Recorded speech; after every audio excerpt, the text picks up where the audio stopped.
చూడండి. ఆహా, super colour, ఎంత బాగుందో. వావ్, బా సూపర్.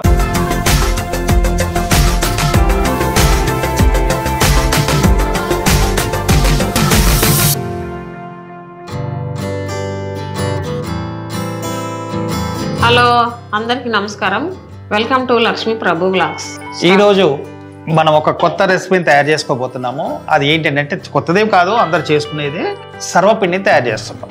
సర్వపిండి అంటే అందరు నార్మల్గా బియ్యం పిండితో చేస్తారు, కానీ మనం బియ్యం పిండితో కాకుండా ఇవాళ జొన్న పిండితో తయారు చేసుకోవాలనుకుంటున్నాం. దీనికి కావాల్సిన పదార్థాలు ఏంటంటే ముందే పట్టించి పెట్టుకున్న జొన్న పిండి 400 గ్రాములు, 3 పచ్చిమిర్చి, 1 ఉల్లిపాయ, ముందే తరిగి పెట్టుకున్న కొత్తిమీర, కరివేపాకు, ఉల్లిపాకు. ఇది వేసుకుంటే చాలా టేస్ట్గా ఉంటుంది. ఇది ఈ సీజన్లో చాలా బాగా దొరుకుతుంది, మనకు ఆరోగ్యానికి చాలా మంచిది. దీంతో పాటు మనకు వేయించి పచ్చగా గ్రైండ్ చేసి పెట్టుకున్న పల్లీలు, దాంతో పాటు కొద్దిగా నువ్వులు, ఇవి మనం ఇందులో కలుపుకునేటి. ఇది తరిగి పెట్టుకున్న కొత్తిమీర 1 కప్పు, ఉల్లి ఆకులు 1 కప్పు, కరివేపాకు ఇది 1/2 కప్పు, పచ్చిమిర్చి సన్నగా తరుక్కోవాలి. ఉల్లిపాయను చిన్న ముక్కలుగా కట్ చేసుకొని కచ్చపచ్చగా గ్రైండ్ చేస్తే ఇలా చాలా మంచిగా మిక్స్ అయిపోతుంది.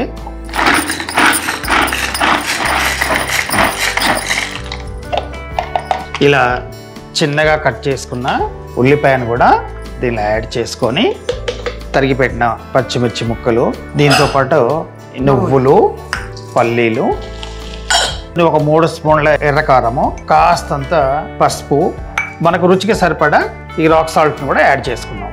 జొన్న పిండికి ఏంటంటే మనం బియ్యం పిండిలాగా చల్లటి నీళ్ళు పోసి పిసికితే బాగుండదు. దీనికి కొద్దిగా గోరువెచ్చని నీళ్ళు చాలా బాగుంటుంది. ఈ కప్పుతో మనం 2 కప్పుల పిండి వేసుకున్నాము. 1 కప్పు వాటర్తోని మన చేయితో చక్కగా నీట్గా మెత్తగా పిసుకోవాలి. కొద్దిగా నీళ్ళు పోసుకుంటూ 2 టేబుల్ స్పూన్ల ఆయిల్ యాడ్ చేసుకొని దీంతో కలిపేటట్టుగా మొత్తగా పిసికి ఆయిల్ మొత్తం మిక్స్ అయ్యేంత వరకు చక్కగా ఒక దగ్గర ముద్ద చేసి దీన్ని మూత పెట్టేసి పక్కన పెట్టుకుందాం. తడిచిన క్లాత్ని రొట్టెపీట మీద పెట్టి ఒక్కొక్క ముద్దను తీసుకొని మనకు కావలసినంత సన్నగా చేసుకుంటే ఏంటంటే తొందరగా కాలుతుంది, లావుగా చేసుకుంటే కొద్దిగా లేట్గా కాలుతుంది. దీన్ని బట్టి మనం చూస్ చేసుకొని ఇలా కొద్దిగా చేతికి వాటర్ అంటించుకుంటూ వెడల్పుగా చిన్నగా రౌండ్గా వచ్చేటట్టుగా సన్నగా వచ్చేటట్టుగా ఇలా చేసిన దానికి ఇలా అలా హోల్స్ చేసుకొని మనం అదే క్లాత్తో అట్లా లేపేసి పెంక మీద వేసుకోవడమే. అది సిమ్లో నుంచి మిడిల్లో పెట్టుకొని ఆ హోల్స్లో కొద్ది ఆయిల్ చుక్కలు వేసుకుంటే మంచిగా కాలుతుంది.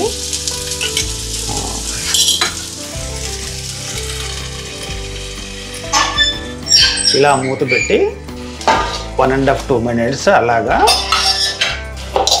ఆవిరితో ఉడికినట్టుగా మూత పెట్టి ఉంచాలి. 1 minute అయిందని ఒకసారి తీసి చూద్దాం. చూడండి, ఆహా, సూపర్ కలర్, ఎంత బాగుందో. చూడు ఎంత బాగా ఉందో, చాలా బాగా కాలింది.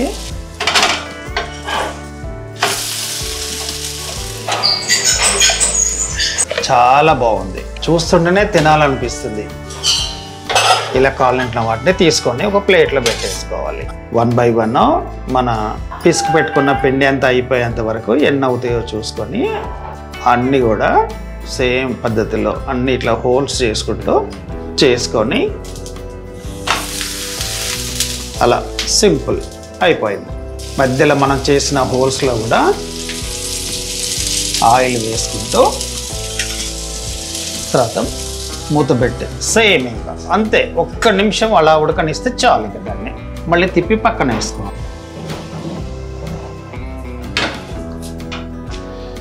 చూసారండి, ఇప్పుడు మనం చేసుకున్న 400 గ్రామ్స్ 400 గ్రాములకి ఒక 7-8 వరకు వచ్చాయి. చూడండి ఎంత బాగున్నాయో, ఎందుకంటే మనం వేసిన ఈ ఉల్లిపాయలు కానీ కొత్తిమీర కానీ ఉల్లి ఆకు ఇవన్నీ కూడా చాలా బాగున్నాయి. ఇక్కడ చూడటానికే ఇంత మంచిగా అనిపిస్తుంది, తినాలనిపిస్తుంది.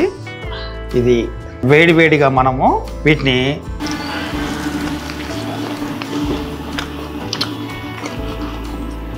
వావ్, బా సూపర్.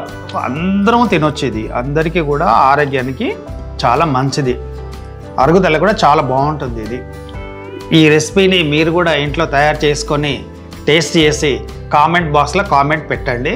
ఇది చూసిన వాళ్ళు ఇప్పటి వరకు సబ్స్క్రైబ్ చేసుకోని వాళ్ళు సబ్స్క్రైబ్ చేసుకోండి, నోటిఫికేషన్ కూడా ఆన్లో పెట్టుకోండి. మేము చేసిన ప్రతి వీడియో కూడా మీకు నోటిఫికేషన్ ద్వారా మీకు వస్తుంది. Please subscribe. Thank you. మళ్ళీ ఒక మంచి రెసిపీతో కలుద్దాం, మీ ముందుకు వస్తాం.